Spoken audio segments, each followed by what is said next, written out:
కులాలకు, క్షత్రియులకు, వైశ్యులకు, బ్రాహ్మణులకు, రెడ్లకు, కమ్మారికి తదితర వారికి అందరికీ కూడా కార్పొరేషన్లు ఏర్పాటు చేస్తాం.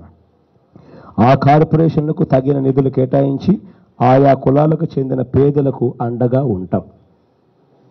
సుపరిపాలన, కులం, వర్గం, మతతత్వాలు లేని సమాజ నిర్మాణానికి కావలసిన సుపరిపాలన అందిస్తాం. రాష్ట్రంలో భూములన్నింటినీ సమగ్ర రీసర్వే చేయించి భూ యజమానులకు శాశ్వత యాజమాన్య హక్కు కలిగిస్తాం. ప్రతి పార్లమెంట్ నియోజకవర్గాన్ని ఒక జిల్లా చేస్తాం. పరిపాలన ప్రజల దగ్గరకు తీసుకెళ్లేందుకు చర్యలు చేపడతాం.